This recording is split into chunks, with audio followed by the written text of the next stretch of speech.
దైవజనులు నిరీక్షణరావు గారిని బట్టి ప్రత్యేకంగా ప్రభునామాన్ని మహింపరుస్తున్నాను. వారికి ప్రత్యేకమైన వందనాలు తెలియపరుస్తున్నాను. మరి దైవదాసులు ఈ ప్రాంతంలో ఎంతో భారభరితమైనటువంటి పరిచర్య చేస్తున్నటువంటి దైవజనులు చాలా సంవత్సరాల నుంచి మేము ఇక్కడ గమనిస్తున్నాం. మరి ఒక స్లమ్ ఏరియాలో మరి బిడ్డలందరితో దేవుని గురించి ఒక చక్కని సందేశాలు అందిస్తూ అనేక మందిని ఆ ప్రభు వైపు నడిపిస్తున్నటువంటి దైవ సేవకుడికి దేవుడిచ్చినటువంటి గొప్ప భాగ్యంగా నేను దేవుణ్ణి మహింపరుస్తున్నాను.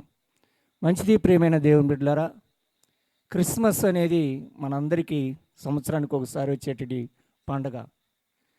ఈ పండుగ అనేది మన యొక్క జీవితాల్లో ఆనందాన్ని, సంతోషాన్ని అనుగ్రహించేదని దేవుని వాక్యం మనకు సెలవిస్తుంది.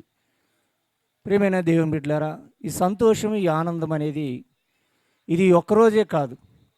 ప్రభువును కలిగి మన జీవితాల్లో జీవించినన్నాళ్ళు ఆ సంతోషం, ఆ ఆనందం మనతోనే ఉంటుందని ప్రభువు మనకు చెప్తున్నాడు. ఎందుకంటే ఆయన భూమి మీద సంతోషాన్ని, సమాధానాన్ని అనుగ్రహించడానికి ఆయన ఈ లోకానికి వచ్చాడు. మనం చదువుకుంటే వాక్యంలో కూడా ఆ మాట ఉంటుంది. లూకా సువార్త 2:10 భయపడుకుడి అని, ఇదిగో ప్రజలందరికీ కలగబోవు మహా సంతోషకరమైనటువంటి సువర్తమానం మీకు తెలియపరుస్తున్నాను అని సెలవిచ్చినట్లుగా నిజంగా భూమి మీద ఒక సంతోషం, ఆనందం అనేది ఒక డబ్బులోనూ, లేకుంటే ఆస్తుల అంతస్తుల్లోనూ, లేక భోగభాగ్యాల్లోనూ, లేకుంటే పదవులు, లేకుంటే ఇంకోటి ద్వారా ఆ సంతోషం తాత్కాలికమైన సంతోషమే, కానీ అది శాశ్వతమైన సంతోషం కాదు. కానీ ప్రభువును కలిగి ఉండటం అనేది, ప్రభువులో మనం జీవించటం అనేది అది నిత్య సంతోషం అండి. ఈ భూమి మీద జీవించిన జీవితాను భౌతికంగా సంతోషంగా ఉంటాం. అలాగే ఈ భూమి మీద నుంచి ఈ దేహం విడిచిన తర్వాత ఆ నిత్య రాజ్యంలో కూడా దేవునితో సంతోషంగా యుగ యుగాలు ఉంటాం. కనుక అందుకే ప్రభువును మనం విశ్వసించాలి. ఆయన మన కొరకు పరలోకము నుండి భూలోకానికి శరీరధారిగా ఆయన ఈ లోకానికి వచ్చినటువంటి శుభదినాన్ని మనమందరం కూడా క్రిస్మస్ వేడుకలుగా జరుపుకుంటున్నాం. కనుక ఆయన వచ్చిన ఉద్దేశం ఏంటి, ఆయన మన కొరకు ఎందుకు వచ్చాడు అనేది మనం గమనించగలిగితే, అర్థం చేసుకోగలిగితే నిజంగా మన జీవితంలో సంతోషం, ఆనందమే.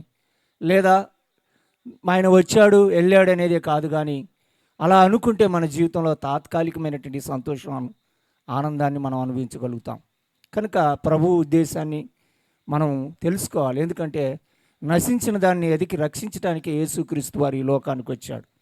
కనుక మనం పాపం చేత, అపరాధాల చేత సచ్చి అనేకమైనటువంటి మరి దేవునికి దూరస్తులైనటువంటి మనం అందరం కూడా సమీపస్తులను చేయటానికే ఆయన తండ్రి, కుమారుడు, పరిశుద్ధాత్మ దేవుడై ఉండి కూడా మన మధ్యలోకి కుమారుడుగా వచ్చి దేవునికి, తండ్రి అయిన దేవునికి మనకు ఒక సంధి చేసి ఆయన మన పాపదోషములన్నిటినీ ఆయన మోసి మనకు నిజంగా సంతోషాన్ని, ఆనందాన్ని ఇచ్చినటువంటి ఈ యొక్క శుభ సందర్భాన్ని ప్రభువును మనం ఎంతైనా కృతజ్ఞత కలిగి ఆరాధించాలి, ఆయన ఘనపరచాలని ప్రభునామమును వేడుకుంటూ ఈ యొక్క వాక్యం ద్వారా మీరందరూ కూడా దీవించబడాలని ఈ యొక్క క్రిస్మస్ శుభాకాంక్షలు మీకు తెలియపరుస్తూ నా అవకాశాన్ని ఇచ్చిన దైవజనులకు మరొకసారి కృతజ్ఞతలు తెలుస్తూ ముగిస్తుంటున్నాను. Praise the lord.